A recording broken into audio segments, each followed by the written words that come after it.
હાલ લોકસભા ચૂંટણીની તારીખો જાહેર થઈ ગઈ છે। દરેક પક્ષના ઉમેદવારો જાહેર થઈ ગયા છે, ત્યારે સુરતમાં મુખ્યમંત્રી ગૌ માતા પોષણ યોજનાની સહાય ન ચૂકવવા રોષ જોવા મળી રહ્યો છે। ગૌશાળાના સંચાલકોએ રોષભેર કલેક્ટર કચેરીએ પહોંચીને રજૂઆત કરી હતી। ત્યારબાદ કહ્યું કે હિન્દુવાદી સરકારને ચૂંટી કાઢી છે, નિયમો અનુસાર તમામ જગ્યાએ સહાય અપાઈ ગઈ છે, ત્યારે સુરતમાં જ સહાય ન મળી હોવાથી રજૂઆત કરવામાં આવી છે। ગૌશાળાના સંચાલકોએ રજૂઆત કરી હતી કે માર્ચ મહિનો શરૂ થઈ ગયો અને પૂર્ણ થવાના આરે છે, ત્યારે ચૂકવણી માટેનો છેલ્લો મહિનો હોવાથી સંસ્થાઓને સહાય ઝડપથી મળે તે ખૂબ જ જરૂરી છે। રાજ્યના બીજા જિલ્લાઓમાં માલિકીની જમીન અંગે કોઈ જ વાંધા વગર મુખ્યમંત્રી ગૌ માતા પોષણ યોજનાની સહાય ચૂકવણી કરવામાં આવી છે, જેથી સુરતમાં પણ ઝડપથી સહાય ચૂકવવામાં આવે તે ખૂબ જ જરૂરી છે। જય પટેલે કહ્યું હતું કે 500 કરોડની ગ્રાન્ટ ગૌમાતા પોષણ યોજનામાં જાહેર કરાઈ હતી, જેમાં માલિકીની જમીનની કન્ડિશન રખાઈ હતી, પરંતુ ત્યારબાદ કાઢી નાખવામાં આવી હતી। પરંતુ સુરત જિલ્લાની ઘણી બધી ગૌશાળાને ગ્રાન્ટ મળી નથી, જેથી રજૂઆત કરવામાં આવી છે।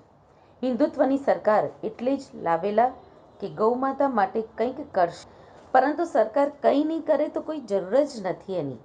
આ સહાય નહીં મળે તો 20 થી 30 હજાર ગાયો કલેક્ટર કચેરી આવશે અને ગૌરક્ષકો પણ કલેક્ટર કચેરીનો ઘેરાવ કરશે। બધા જ કલેક્ટરોએ સહાય આપી દીધી છે, માત્ર સુરતને બાદ કરતા, જેથી અમારી માંગ ઝડપથી સંતોષાય તેવી માંગ કરવામાં આવી છે। રજૂઆત કરવા આવેલા હતા કે ગયા વર્ષે મુખ્યમંત્રી ગૌમાતા પોષણ યોજનાના હેઠળ મુખ્યમંત્રી સાહેબે 500 કરોડ રૂપિયાની સહાય રિલીઝ કરેલી। એ સહાય અમુક ગૌશાળાઓને મળેલી છે, અમુકને નથી મળેલી, અને જે તે ટાઈમે એ સહાયમાં એક કન્ડિશન હતી કે માલિકીની જમીન હોવી જોઈએ। ત્યારબાદ પાંજરાપોળના ટ્રસ્ટીઓ, ગૌશાળાના ટ્રસ્ટીઓના રજૂઆત બાદ એ કન્ડિશન કાઢી નાખેલી છે। છતાં બી આ વર્ષે ગુજરાતના બધા જ જિલ્લામાં સહાય મળી ગઈ છે, પણ ગુજરાતના સુરત જિલ્લામાં હજુ બી ઘણી બધી ગૌશાળાઓને સહાય નથી મળી। એટલા માટે કલેક્ટર સાહેબને રજૂઆત કરવા આવેલા હતા કે અમે લોકો એ સહાયને મળવા પાત્ર છીએ, અમને સહાય મળવી જોઈએ। અને જે ગૌશાળાને નથી મળી એ ગૌશાળા આજે સરકારનું જ કામ કરી રહી છે।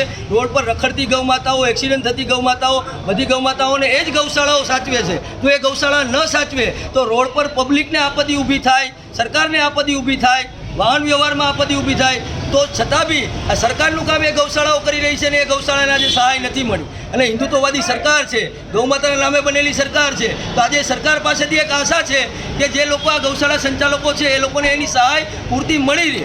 અને જો ન મળે તો ગયા વર્ષે જે રીતે બનાસકાંઠા જિલ્લામાં અને કચ્છ જિલ્લામાં ગૌશાળાના સંચાલકો મોટી સંખ્યામાં ગૌમાતાને લઈને અને મોટી સંખ્યામાં ગૌસેવકો કલેક્ટર કચેરીએ પહોંચેલા હતા, એવી જ રીતે સુરત જિલ્લાના ગૌસેવકોની અને સુરત જિલ્લાના ગૌશાળાના ટ્રસ્ટીઓની તૈયારીઓ છે કે જો અહીંયા સુરત જિલ્લામાં સહાય નહીં મળે તો મોટી સંખ્યામાં ગૌમાતાને લઈને અને ગૌસેવકો કલેક્ટર કચેરી તરફ રવાના થશે।